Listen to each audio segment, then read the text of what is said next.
नमो नमः। जय हिंद, जय भारत। मैं हूं CL Saini, CDRK Saini BEd classes में आप सभी दोस्तों का हार्दिक स्वागत है, अभिनंदन है। दोस्तों, हमारे द्वारा आप सभी के लिए निःशुल्क रूप से पाठ योजना निर्माण कार्यक्रम चलाया जा रहा है, जिसके अंतर्गत हम प्रतिदिन आपके विषयों के अनुसार हमारे चैनल पर लेसन प्लान अपलोड करते हैं। दोस्तों, आज की लाइव क्लास के अंतर्गत हम संस्कृत गद्य पाठ योजना क्रमांक 1 के अंतर्गत हिमालय है, इस टॉपिक को लेते हुए आपको लेसन निर्माण करना बताएंगे। दोस्तों, बहुत ही शानदार टॉपिक है। आप इस टॉपिक को अपने फाइनल लेसन हेतु, आलोचना पाठ हेतु भी प्रयोग कर सकते हैं। इस पर अच्छा मॉडल भी बनाया जा सकता है।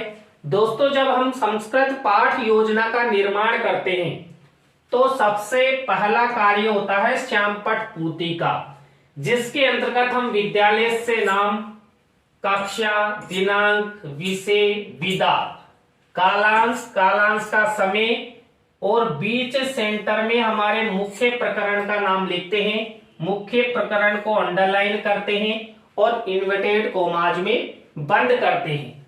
दोस्तों, श्यामपट्ट पूर्ति के बाद हम वही उद्देश्य, विशिष्टीकरण और अपेक्षित व्यवहारगत परिवर्तनम, इससे रिलेटेड फॉर्मेट बनाते हैं। दोस्तों, यहां पर हम 6 उद्देश्य लेते हैं और 6 उद्देश्यों के अनुसार ही उद्देश्यम, विशिष्टीकरणम और अपेक्षित व्यवहारगत परिवर्तनम बनाते हैं। यहां पर देखिए, पहला उद्देश्य लिया जाता है ज्ञानात्मकम, इससे रिलेटेड ही 1 से 2 विशिष्टीकरणम और 2 से 3 अपेक्षित व्यवहारगत परिवर्तनम हमारे द्वारा हमारी दैनिक पाठ योजना डायरी में बनाए जाते हैं। इसी तरह अवबोधात्मक उद्देश्य से रिलेटेड 1 से 2 विशिष्टीकरण और 2 से 3 अपेक्षित व्यवहारगत परिवर्तन हम बनाते हैं। इसी तरह दोस्तों, यहाँ पर अभिव्यक्त्यात्मक उद्देश्य को लेते हुए 1 से 2 विशिष्टीकरणम और 2 से 3 अपेक्षित व्यवहारगत परिवर्तनम हम बनाते हैं। इसी तरह कौशलात्मक उद्देश्य को लेते हुए 1 से 2 विशिष्टीकरण और 2 से 3 अपेक्षित व्यवहारगत परिवर्तनम बनाया जाता है। इसी तरह दोस्तों, यहाँ पर अभिरुच्यात्मक उद्देश्य को लेते हुए 1 से 2 विशिष्टीकरण और 2 से 3 अपेक्षित व्यवहारगत परिवर्तन हम अपनी लेसन प्लान डायरी, अपने फाइनल लेसन की डायरी या आलोचना पाठ की डायरी में बनाते हैं। इसी तरह अभिवृत्त्यात्मक उद्देश्य से रिलेटेड 1 से 2 विशिष्टीकरण और 2 से 3 अपेक्षित व्यवहारगत परिवर्तन इस तरह बनाते हैं। दोस्तों, ये जो संस्कृत का लेसन प्लान है, ये लैंग्वेज आधारित लेसन प्लान है। जैसे हम हिंदी, अंग्रेजी में लेसन निर्माण करते हैं, सेम टू सेम उसी प्रक्रिया के तहत यहाँ पर संस्कृत की पाठ योजना का निर्माण करते हैं। इन 6 उद्देश्यों के बाद हमारी नेक्स्ट स्टेप आती है कक्षा शिक्षणम सहायक सामग्री। देखिए दोस्तों, मैंने कई बार आपको बता दिया है कि कक्षा शिक्षण सहायक सामग्री 2 प्रकार की होती है, सामान्य और विशिष्ट। दोस्तों, सामान्य शिक्षण सहायक सामग्री तो हमें मार्केट में रेडीमेड मिल जाती है, लेकिन जो विशिष्ट शिक्षण सहायक सामग्री होती है, जिसके अंतर्गत हम चार्ट, चित्र, मॉडल, प्रतिकृति आदि का निर्माण करते हैं और बच्चों को बताते हैं और प्रदर्शन विधि का प्रयोग किया जाता है। दोस्तों, इस लेसन प्लान में हम चार्ट और चित्र का प्रयोग करेंगे। यदि आप इसे आलोचना पाठ या फाइनल लेसन में प्रयोग कर रहे हैं तो इस पर आप हिमालय के ऊपर बहुत ही शानदार यहाँ पर 3D मॉडल भी बना सकते हैं। इसके बाद आपको पूर्व ज्ञान का कॉलम बनाना है। तो दोस्तों, यहाँ तक की प्रक्रिया, यहाँ तक के फॉर्मेट आपके संस्कृत पाठ योजना में इस तरह चलेंगे। इसके बाद हमारा मुख्य लेसन प्लान शुरू होता है और हमारे मुख्य लेसन प्लान का पहला शिक्षण बिंदु होता है प्रस्तावना। दोस्तों, यहाँ पर हम मैंने कई पाठ योजनाओं में आपको बता भी दिया है कि हम 3 से 5 प्रस्तावना के प्रश्न बनाते हैं। प्रश्नों में तारतम्यता होती है, जिग-जैग होता है, उत्तरों से प्रश्न बनाए जाते हैं, सरल से कठिन की ओर शिक्षण सूत्र का प्रयोग किया जाता है। दोस्तों यहाँ पर ऐसे प्रश्न लिए जाते हैं, बनाए जाते हैं जिनका उत्तर छात्र छात्र आसानी के साथ दे सके, प्रश्न सरल हो, संक्षिप्त हो और हमारे मुख्य प्रकरण की ओर तारतम्यता लेते हुए ले जाने वाले हो। दोस्तों हिमालय इस संस्कृत गद्य प्रकरण पर मैंने प्रस्तावना के प्रश्न कैसे बनाए, बिल्कुल आप देखिए। पहला प्रश्न है, हिंद महासागर भारत देशस्य का दिशायाम स्थितम अस्ति, तो उत्तर मिला दक्षिण दिशायाम। अब दोस्तों यहां पर इसी उत्तर से हमारा नेक्स्ट प्रश्न बनेगा, दिशा कटे संति, तो चत्वारि दिशा संति। अब इसी उत्तर से हमारा नेक्स्ट प्रश्न बनेगा, चत्वारि दिशानाम नामानि वदन्तु, तो यहां पर पूर्व पश्चिम उत्तर दक्षिणाश्च। जो दोस्तों ये उत्तर मिला, इसी उत्तर से हमारा नेक्स्ट प्रश्न बनना चाहिए, तो बना हुआ है भारत देश से उत्तर दिशायाम कह पर्वत है, तो उत्तर मिला हिमालय है। अब इसी उत्तर से हमारा नेक्स्ट प्रश्न बनेगा, हिमालय इति विषय युवम किम जानीमः, तो अंतिम प्रश्न समस्यात्मक प्रश्न हो गया। तो दोस्तों आपको इस तरह प्रस्तावना के प्रश्न बनाने हैं। प्रस्तावना के प्रश्नों के बाद हमारी नेक्स्ट स्टेप आती है उद्देश्य कथनम की। दोस्तों यहाँ पर छात्र छात्राओं को मुख्य प्रकरण की सूचना प्रदान करने हेतु छात्र अध्यापक छात्र अध्यापिका द्वारा यहाँ पर उद्देश्य कथन किया जाता है। और उद्देश्य कथन करते हुए हमारे श्याम पट पर जब इसका प्रेजेंटेशन किया जाएगा, तो उद्देश्य कथन करते हुए ही हम यहाँ पर हमारे मुख्य प्रकरण का नाम लिखते हैं। तो यहाँ पर उद्देश्य कथन किया गया, भो छात्राः अद्य वयं हिमालय इति विषय विस्तार पूर्वकम अध्ययनम करिष्यामः। अब यहाँ पर छात्रा ध्यान पूर्वकम शोष्यन्ति, तो इस तरह उद्देश्य कथन हो गया। उद्देश्य कथन के बाद हमारी नेक्स्ट स्टेप आती है पाठ प्रस्तुतिकरणम की। दोस्तों इस पाठ प्रस्तुतिकरणम इस स्टेप के अंतर्गत ही हमारे पूरे जो भी स्टेप्स होते हैं वो चलते हैं। यहाँ पर दोस्तों जो छात्र अध्यापक छात्र अध्यापिका होते हैं, ये संबंधित पाठ की पृष्ठ संख्या खोलने के लिए आदेशित करता है, करती है। देखिए मैंने यहाँ पर ऐसे तो हिंदी में बोल रहा हूं, लेकिन संस्कृत में लिखा हुआ है। जब आप संस्कृत की पाठ योजना का निर्माण करें तो संस्कृत में ही इसका निर्माण करें। और देखिए संस्कृत अध्ययन अध्यापन में प्रत्यक्ष पद्धति का प्रयोग किया जाता है। दोस्तों यहाँ पर पाठ प्रस्तुतिकरण के बाद नेक्स्ट स्टेप आती है आदर्श वाचनम की। अब दोस्तों आदर्श वाचनम, इसके अंतर्गत हम विषय वस्तु का आदर्श वाचन करते हैं।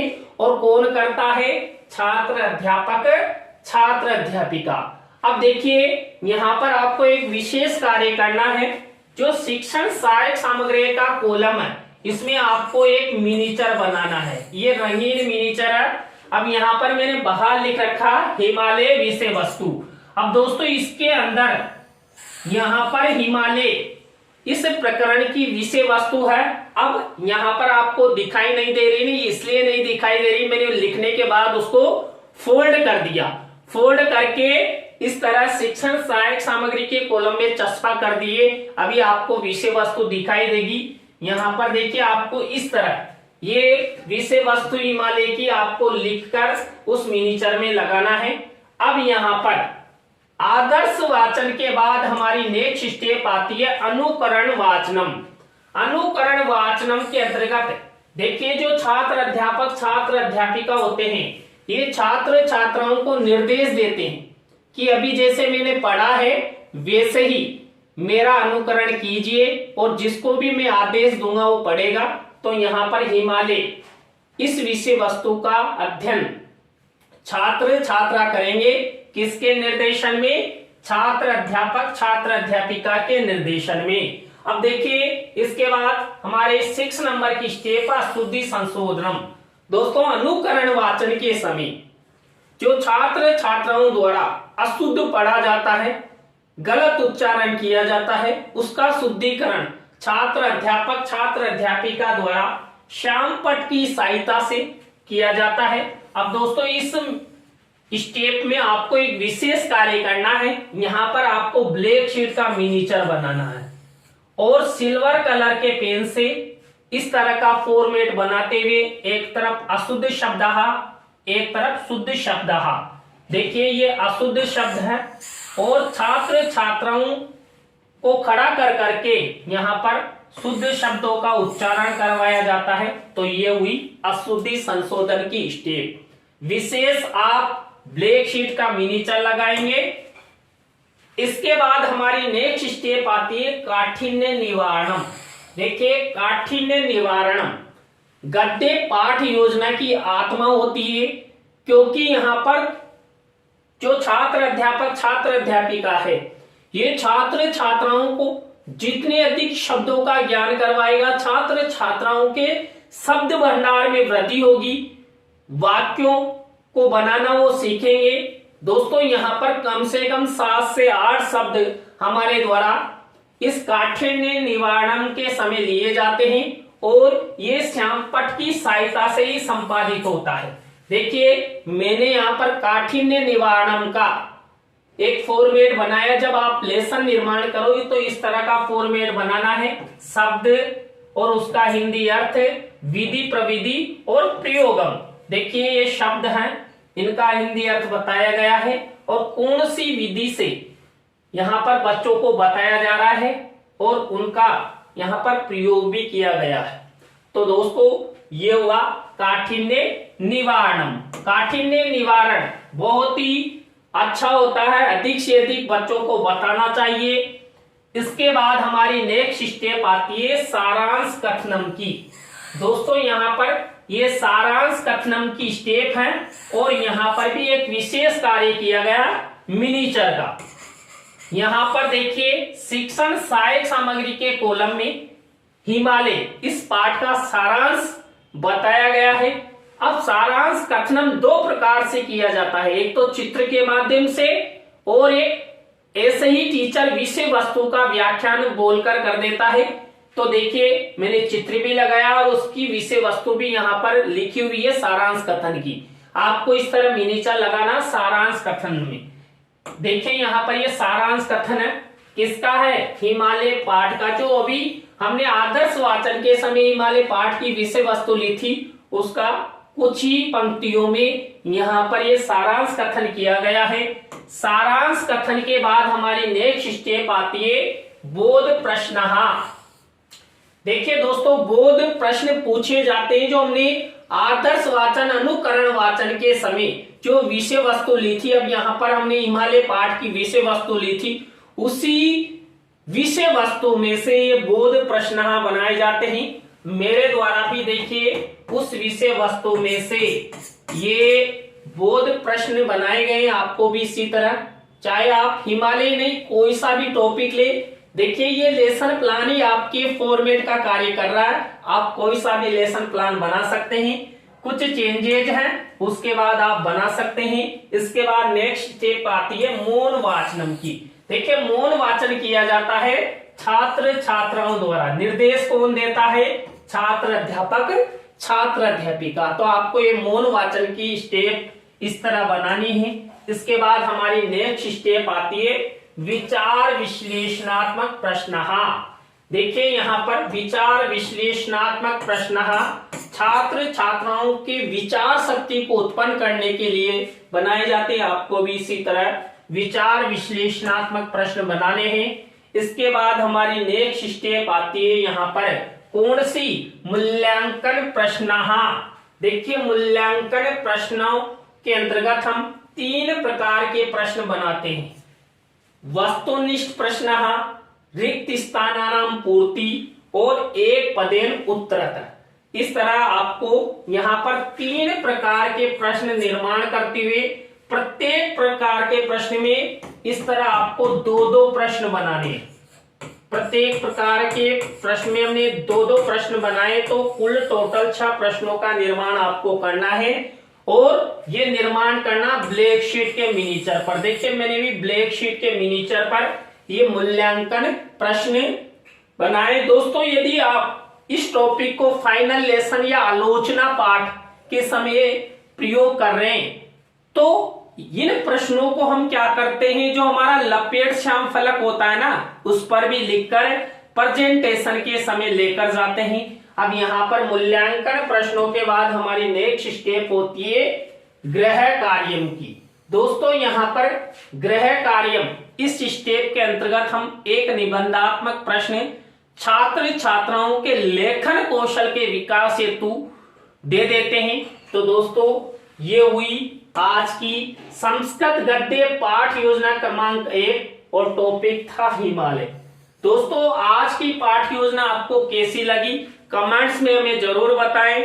अच्छी लगी हो तो लाइक करें, कमेंट्स करें और शेयर जरूर करें। दोस्तों यहाँ पर संस्कृत की पाठ योजना बनाना आसान है, लेकिन टाइपिंग करने का कार्य बहुत ही कठिन है, इसलिए मैं कम ही बना पाता हूं। तो दोस्तों आज के लिए बस इतना ही। एक बार फिर से आपको नमो नमः, जय हिंद जय भारत। फिर मिलते हैं न्यू क्लास के साथ CDRK सैनी बीएड क्लासेज पर। Thank you.